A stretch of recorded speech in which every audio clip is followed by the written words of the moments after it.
Welcome to the Leading Real Change podcast. I'm your host, Dr. Jacqueline Kerr, an expert in workplace culture change. From my unique background in behavior science, public health, and community advocacy, I help corporate leaders with evidence-based individual, team, and organizational change to create thriving workplace cultures for all. In the Leading Real Change podcast, I interview dedicated and passionate change makers about their careers, how they lead change, and what leaders can do today to make a difference to build healthy, inclusive workplace cultures for all. I'm excited to share these examples of real workplace change with you. You'll learn about effective strategies that are working and how to overcome real barriers to change that challenge us every day. I hope you'll feel inspired and more confident to keep leading change in your workplace. Please share this podcast with other HR, DEI, or ERG leaders who you know are working hard but are struggling to have an impact and need more support to effectively create a thriving workplace culture for all today.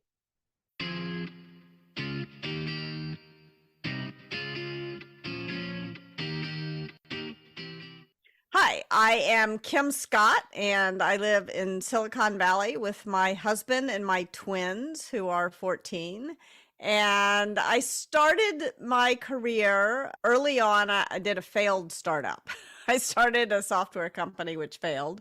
And then I joined Google, and that worked out much better. At Google, I led AdSense, YouTube, and DoubleClick sales and operations.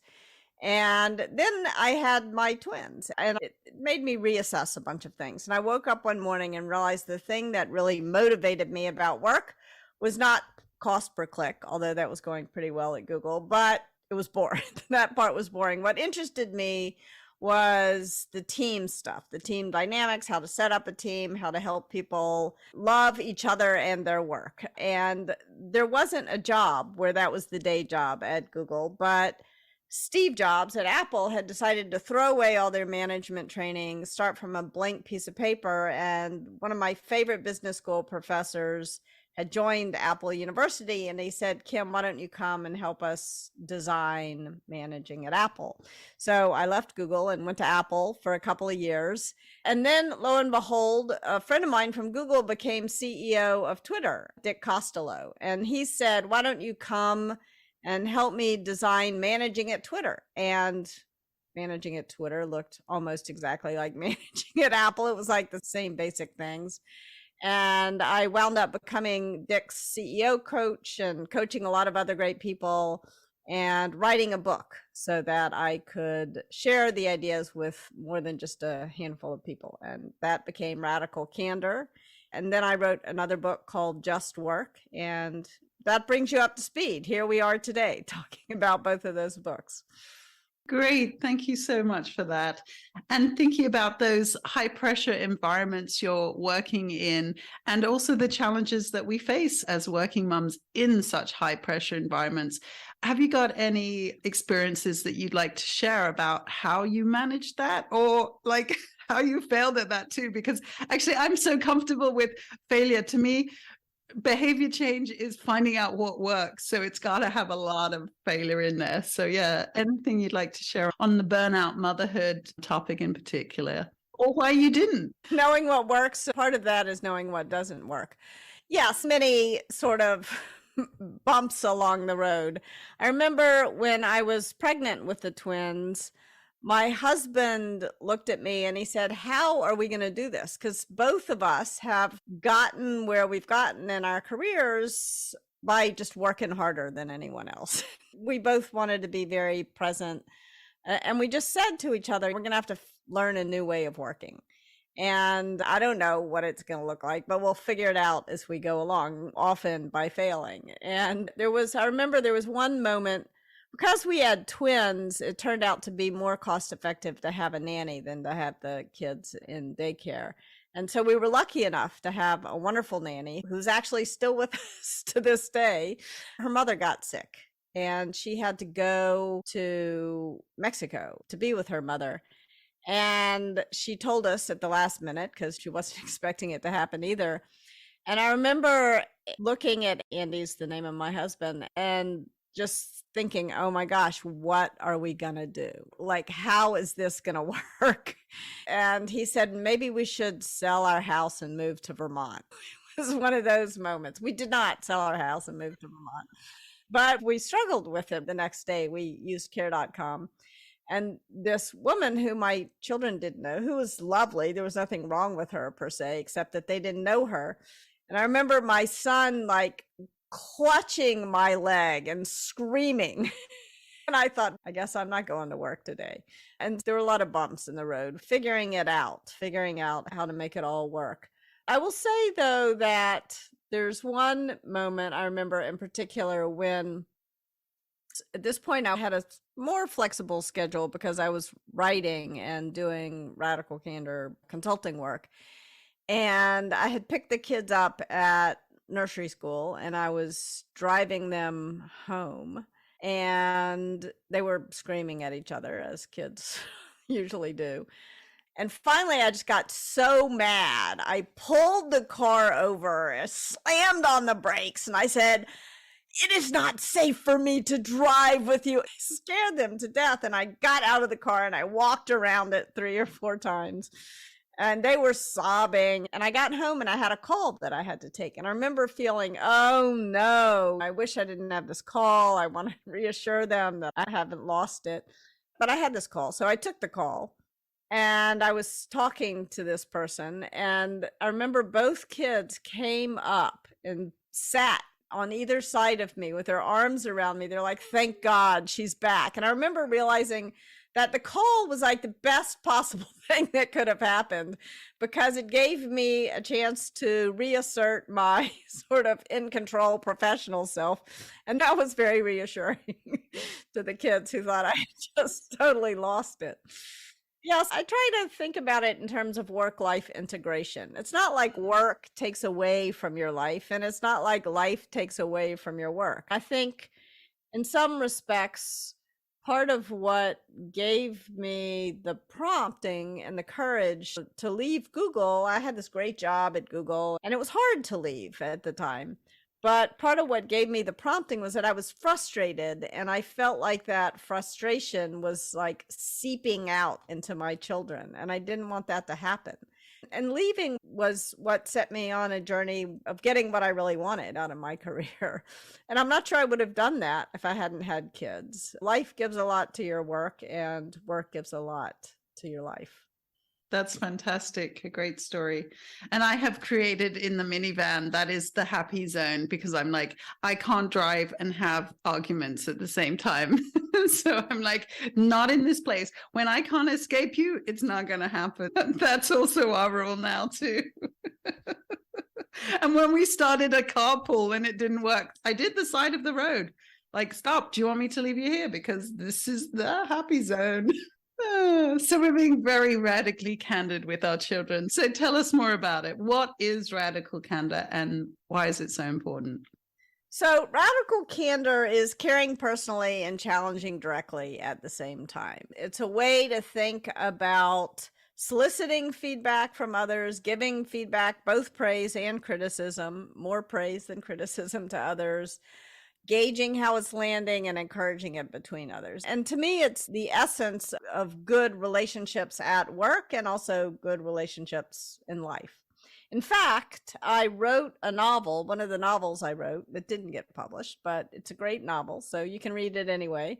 It's called Virtual Love, and that book is about how what I was learning in the workplace was helping me get out of a bad romance and into a happy marriage. So there you go. And that made me think about love languages as well, because that was something that really helped my relationship with my husband. And I think that's what's the same about the radical candor is it's not about what you're saying. You describe it as how it's received. It's not what's coming out your mouth, it's how it's received in the other person's ears. And so as well with our love language, it's like, how do we want to be praised? How do we want to be recognized? And if you're doing it in the way that is your love language and it's not the other person's, then of course it's not received. Exactly. That's the idea of radical candor is it doesn't get measured at the speaker's mouth, but it gets measured at the listener's ear. But of course, how do you know what's going on inside someone else's ear? That's the trick, isn't it? And that's why I like that exercise you describe about what is it you do need to stay centered, and that you had done that exercise with your workplace. So maybe describe that particular situation for us, because I think it's a really important one where if we don't understand what's happening to people outside of their work lives, we can't organize our work lives to fit with that. Yes, exactly. I think one of the things that was really important to me as I became a manager was to understand, what did I need to do to stay centered? What was my happiness recipe? And I learned about this when I was working at a consulting company, and we were on a very intense project. And when we started the project, we said, what is it that everyone needs in order to stay centered so that we can enjoy this project and so that we don't burn out? And there was a guy on the project whose child was having to have brain surgery that summer. And he said, what I really need is to take a walk in daylight hours with my wife so that we can be together and talk about the things we need to talk about and just grieve together, frankly. And the child was okay in the end, thank goodness. But it was a stressful time for him and his wife, obviously. And so even though that consulting firm was notorious for 16, 18-hour days, we structured our work so that he could make sure that he got that walk with his wife in daylight hours. So it either had to happen in the morning, not too early, not before the sun came up, or at night before the sun went down. And I think that it actually really helped me realize how important it is to take an extra beat. And I've worked with other teams who've written, what's your happiness recipe? And there was one guy who said what he needed to do every single day was to cook dinner and play music and dance while he cooked. I was like, why don't I do that? So you get all kinds of great ideas from people about how to get more joy out of life. But it's also really important to really understand what other people need so that they can bring their best selves to work.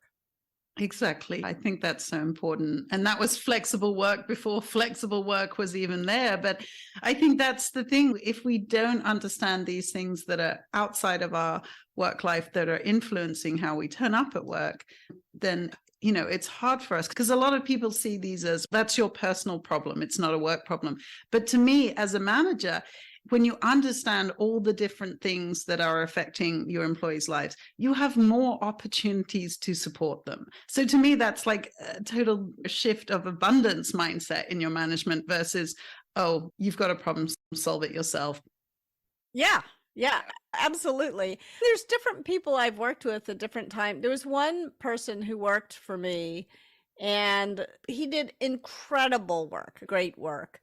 But he needed to take 2 months off every year and go travel the world and take photographs. That was what he needed to do for his soul and what he needed to do to show up and do his very best work. I worked at a big company. It was hard to make HR understand that this was okay and why it was okay for him to do it, but not for everybody. Not everybody needed it. And so trying to create a one-size-fits-all vacation plan or something, it doesn't work that well.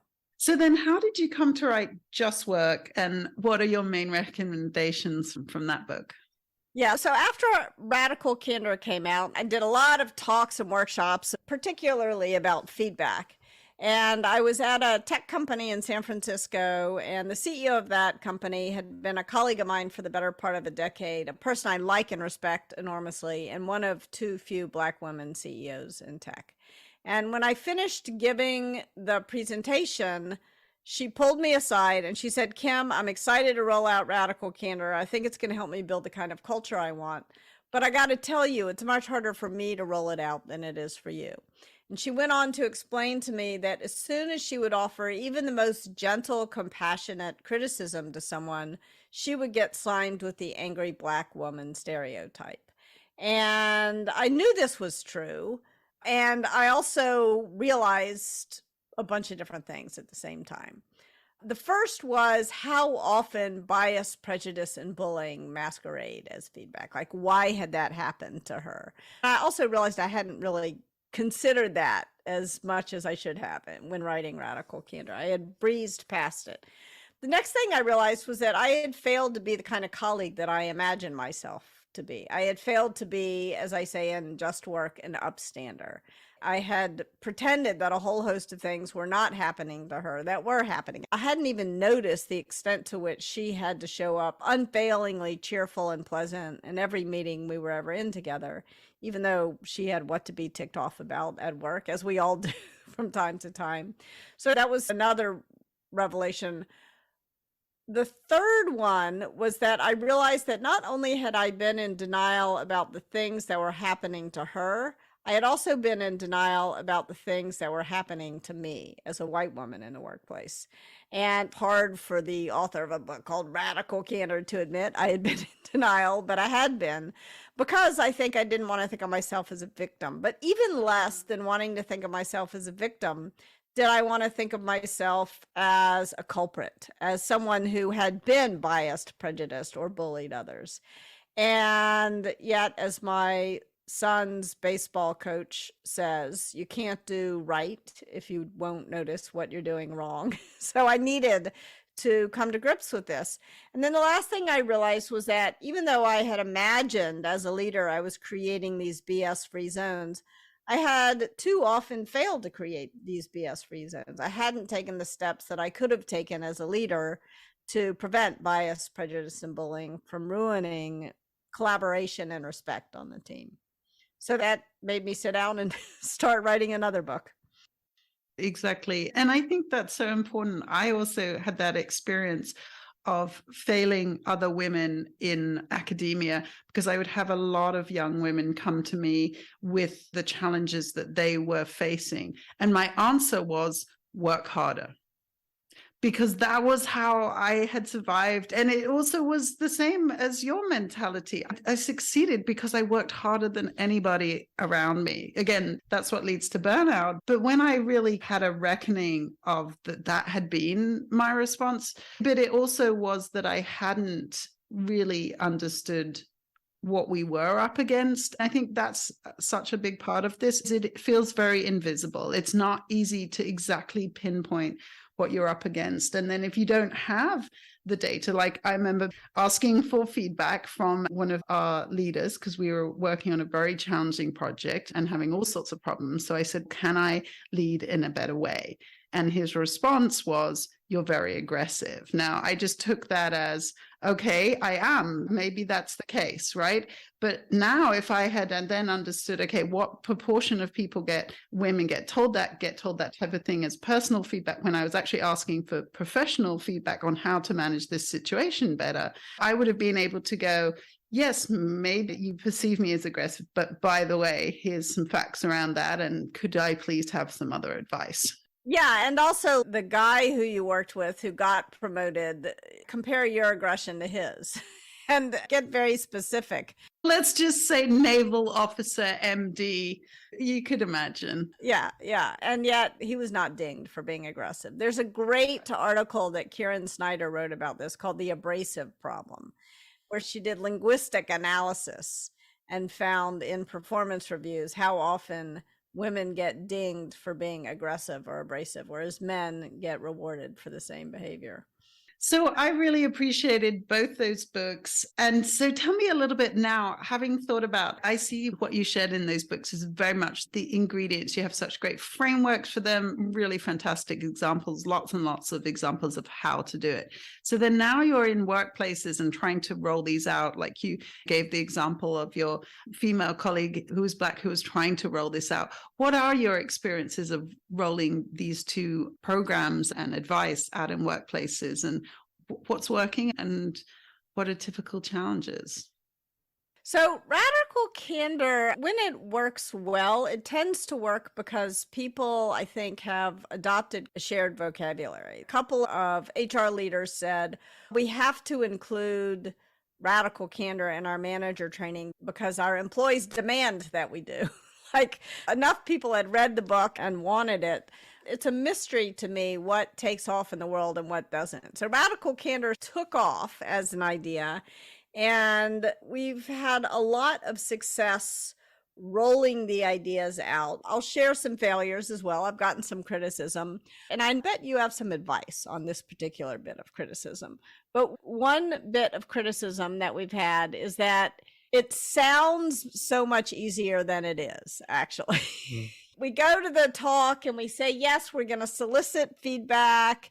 And then we do it a couple of times and then we don't change our behavior. So we love the idea, but we're not sure about the behavior change. And I bet you can give me some advice on the behavior change side of things.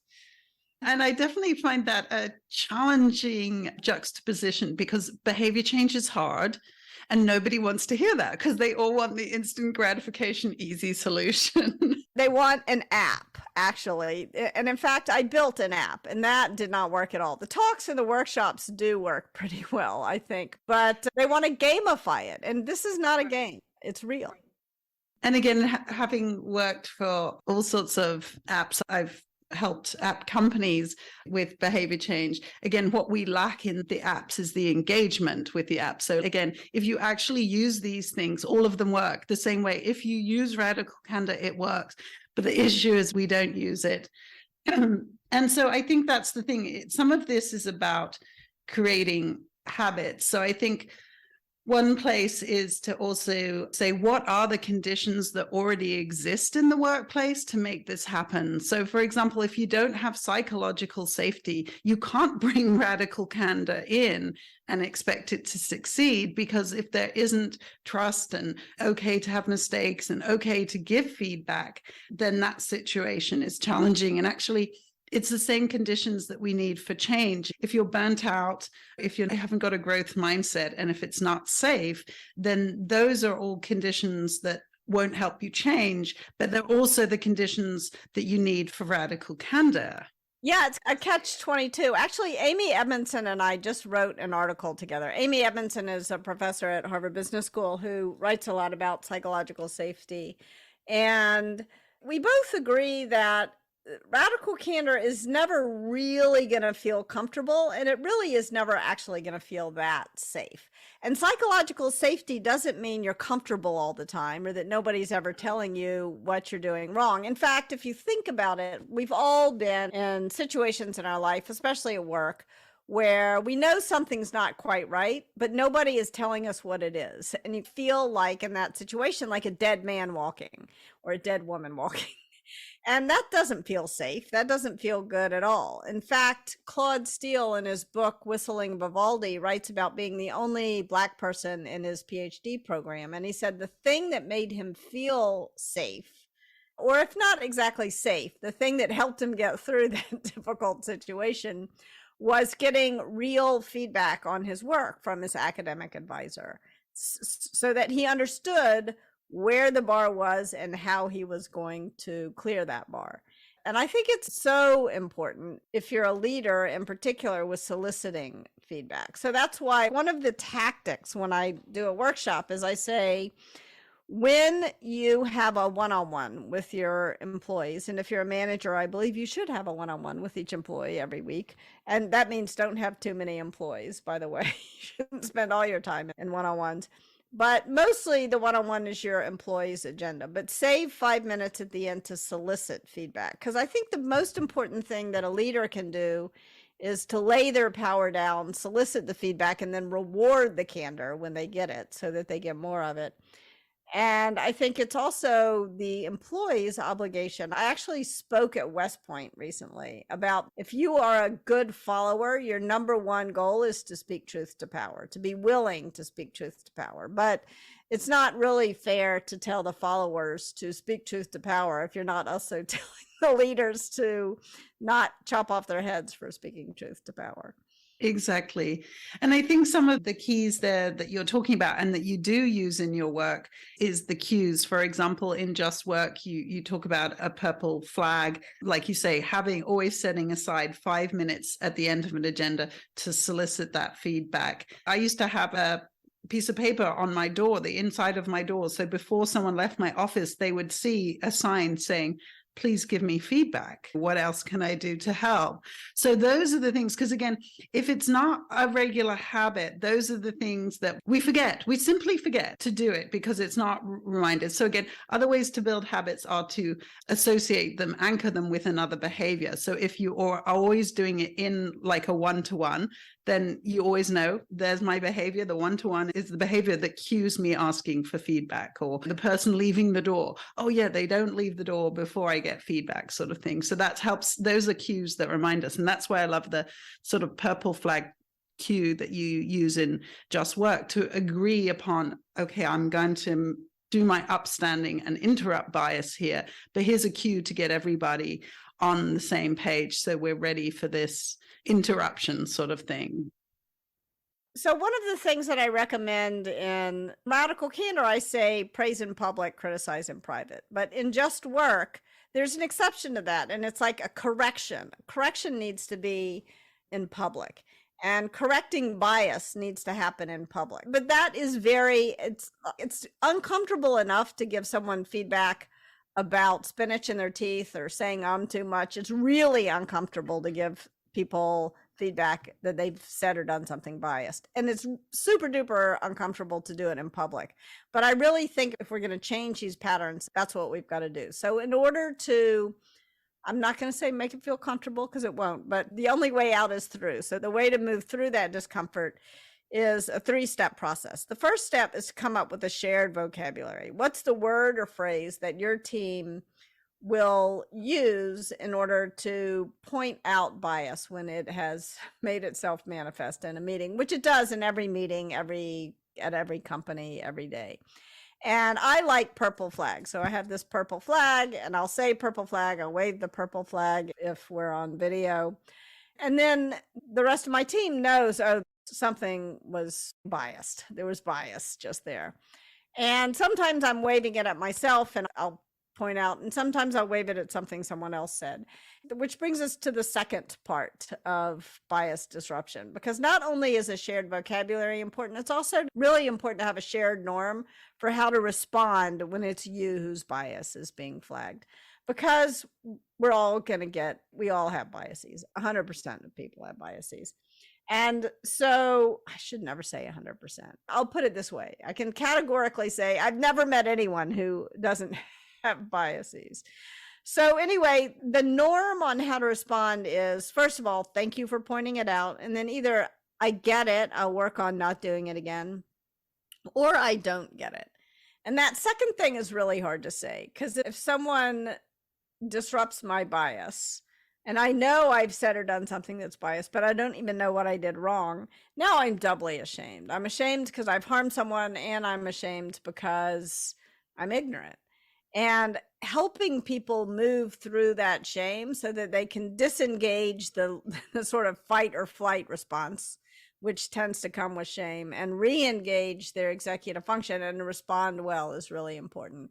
And then the third part of disrupting bias is you need to take a second at the end of every meeting, or more than a second, at least 30 seconds at the end of every meeting to say, did we disrupt bias in this meeting? Did we not notice it? Let's take a minute to think about what was said or done. Or did someone notice something, but they didn't wave the purple flag? Because we're not in the habit of it. And I think that shared commitment is really important for changing behavior, for building the habit. But what do you think of that? Oh, yes, absolutely. Because we have to keep each other accountable.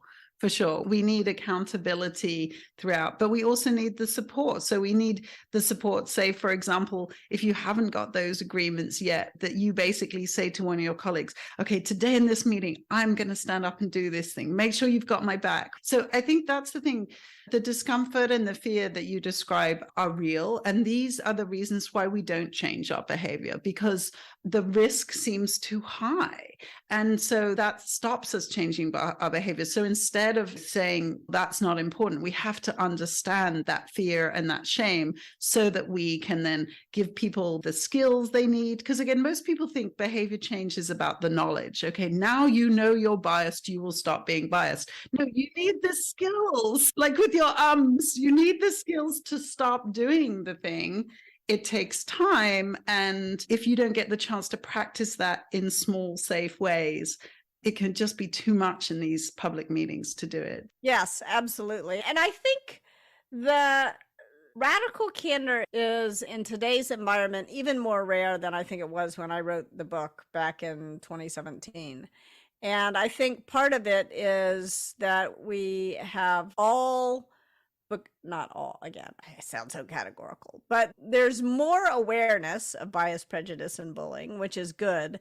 But there's such fear around these topics, fear up, down, and sideways, fear no matter what your role, whether you're the person who said or did the bias, prejudice, or bullying thing, whether you were harmed by it, whether you're the upstander, whether you're the leader. People are afraid, and very often, and increasingly more and more, I get feedback that I'm not going to give feedback because I'll get accused of being racist or sexist.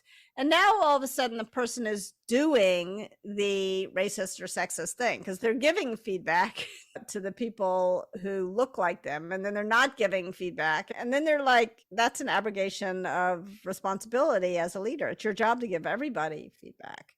I believe that the best way to move through that is to start to point out the small things and to point them out in public and to point them out together and to have a shared commitment and a shared compassion for one another. That yes, we have these bad patterns in our thinking and our speech, but we can change those patterns if we commit to doing it together.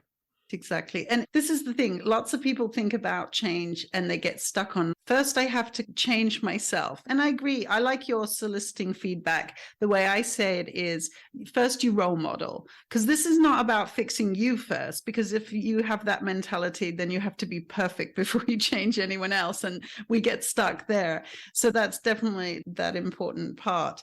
But also then we learn best together. Social learning is the best type of learning because we have role modeling, we have social comparison, we have imitation, we have wanting to do it right because then we get positive reinforcement from everyone else. So that's why all these change things should not be done in isolation. So when we go, let's only do what we can control and I can't control other people, that's what I think is so important. Feedback and these things are not done in a vacuum. Social learning is the best way for us to learn. And so I agree, that's where it needs to be done. And then I think we also assume change happens in this big jump, but actually change is a series of tiny experiments. So again, you tried the purple flag. Say it doesn't work. You tried agreements. It doesn't work. That's all you're doing is you're saying, let's try something together as a team and let's then evaluate whether it's working. And then if it doesn't, hey, we'll all come up with new ideas. And now we've got something to come from. We tried something, it didn't work. How do we change it? So that design of planning, acting, and then continually adapting, that's how behavior change happens in organizations, essentially. And that's what I think, again, it's that we need to experiment and be okay with the failure because that is us learning. And that is what I think is really dangerous right now is people are so afraid to fail when it comes to talking about bias, prejudice, and bullying that they won't say anything. And then the biases, the prejudices, and the bullying deepen. So I really hope we can change it. But I'm really curious. You mentioned to me that maybe you tried some radical candor practices and it didn't work. And then you had some thoughts on what would have made it work. So I would love to get some radical candor on radical candor. What worked, what didn't work, and what could work better? Yeah, so I approached it somewhat in the same way of thinking about like, how can I cue this for myself? Because I knew that I would forget. But I was in this situation where I was in many meetings. And I think, again, the structure of academia is quite different from business. And when I realized this afterwards, having burnt out myself and left academia, my first goal was, okay, how could I have been a better manager?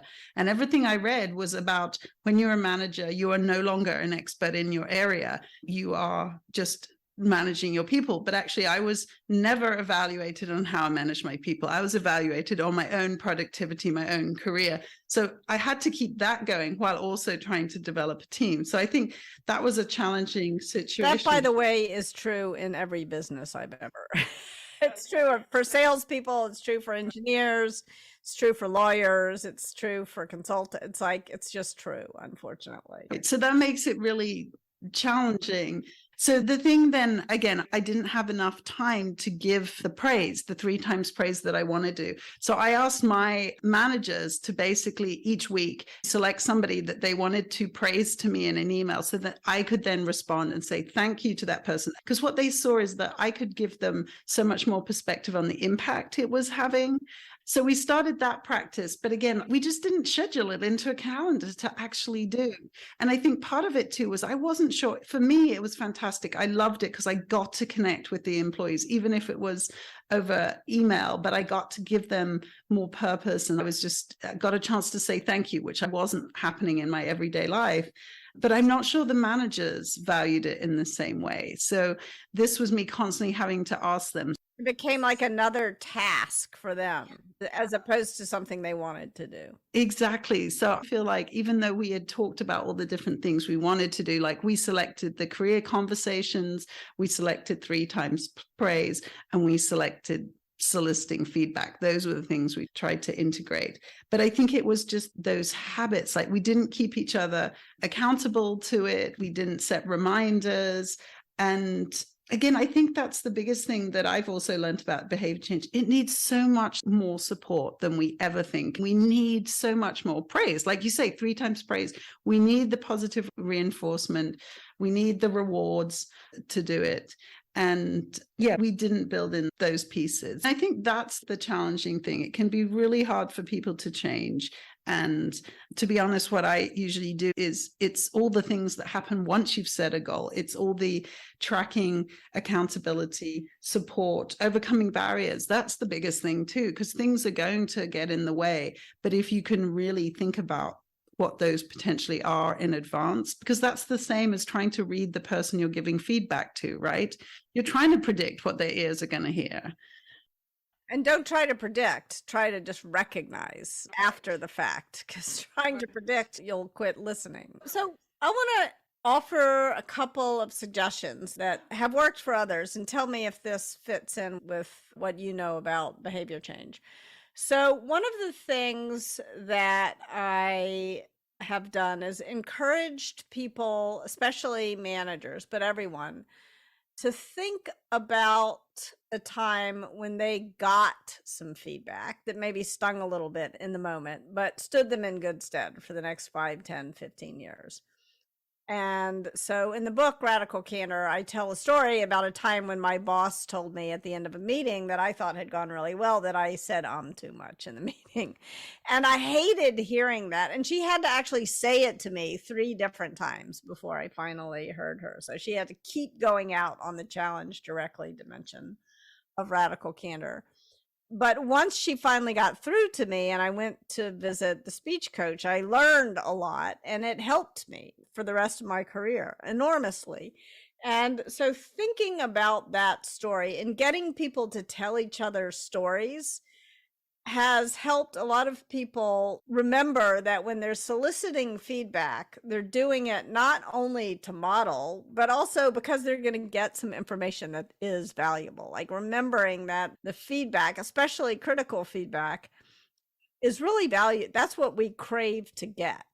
And getting people to really genuinely want to solicit the feedback because they think it's going to help them.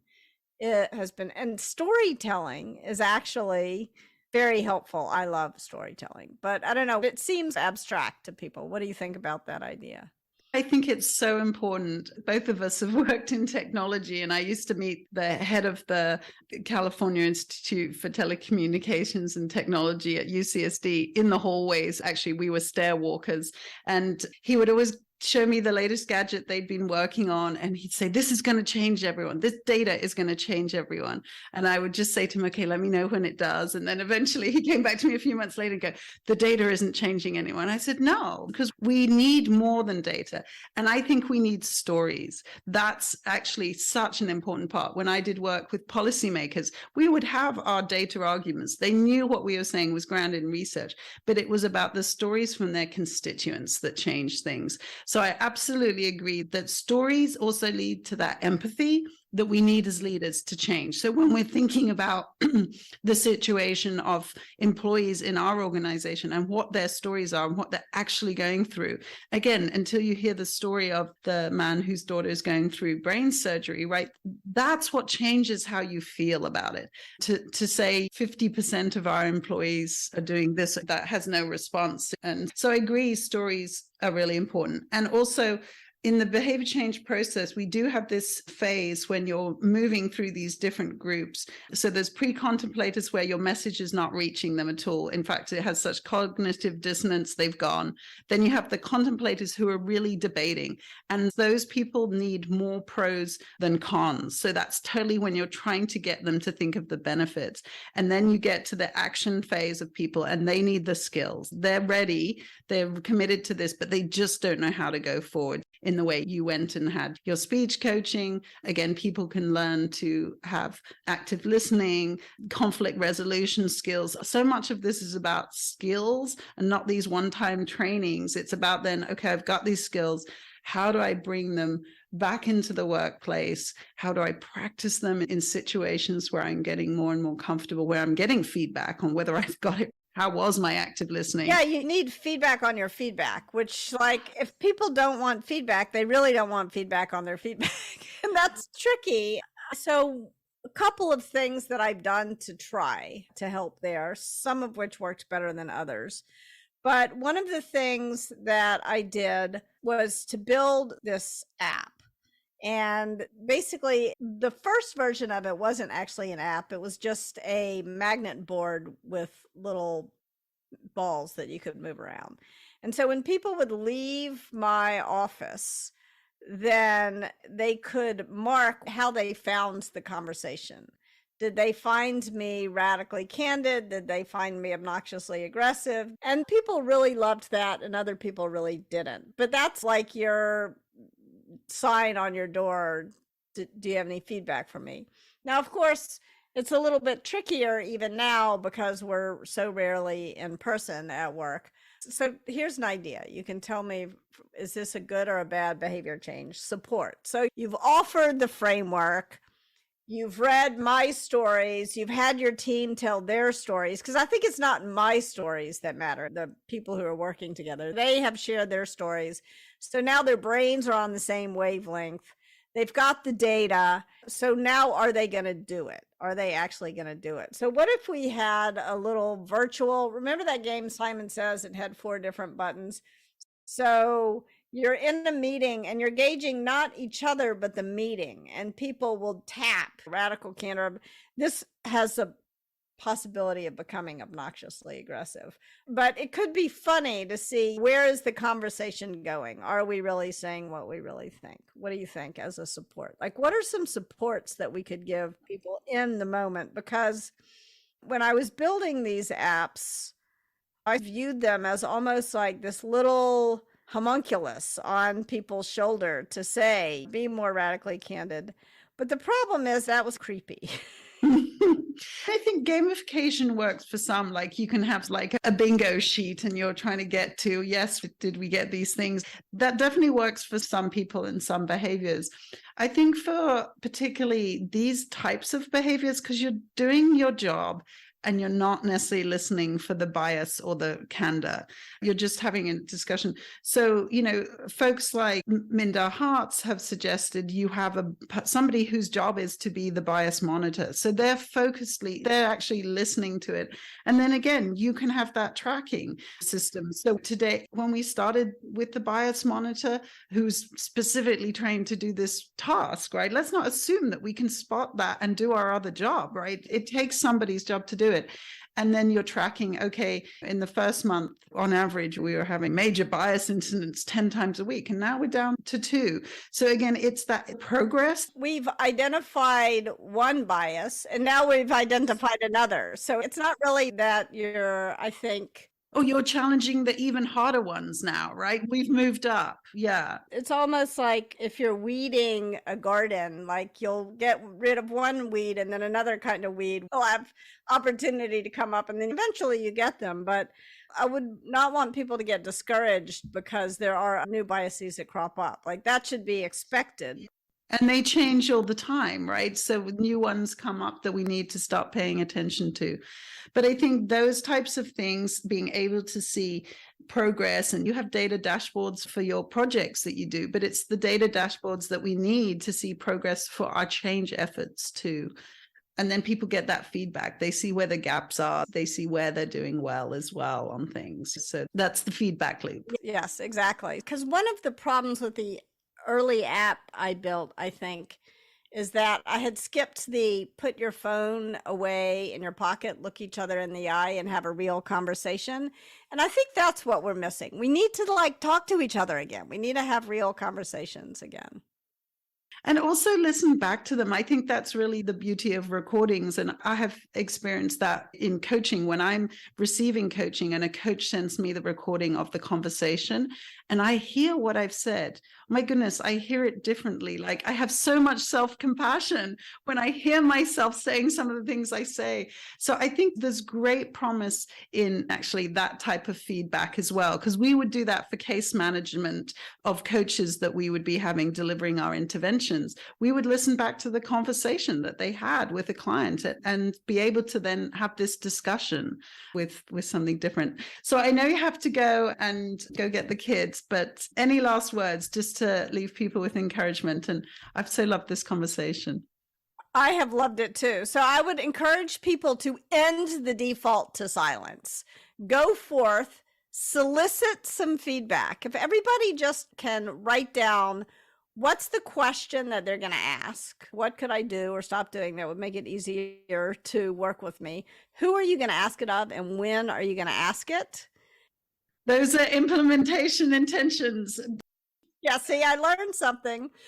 Then our time today will be very well spent. And don't let bias, prejudice, and bullying masquerade as feedback. So if what you get feels off to you, like, it's okay to separate the wheat from the chaff. Not all feedback you have to agree with. You can disagree with it.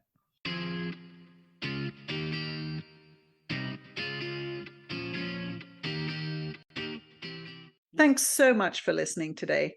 I hope the podcast brings you fresh ideas, renewed confidence, and energy to keep leading change.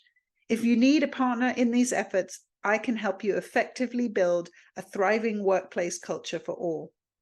I'll help you overcome the real barriers to change you face every day and help you lead real change with evidence-based solutions. In particular, I want to work with passionate leaders who have tried and failed, because I know you have what it takes, and your experience will help you clearly recognize the difference I can make. For a free consultation today, please visit my website at www.leading-real-change.com. That's www.leadingrealchange.com.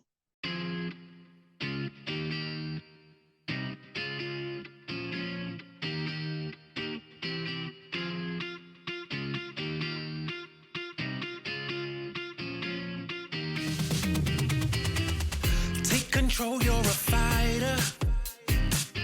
Push the limits and see it, you're already there. Told you we going higher. Ain't no stopping us, we're going in for the win.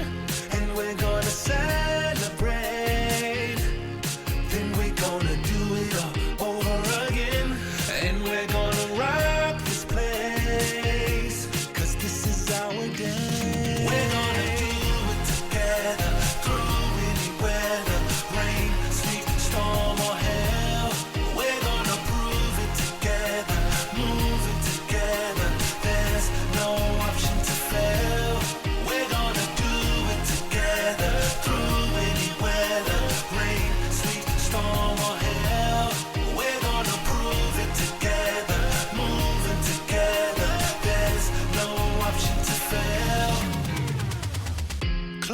feel the power. Everything that you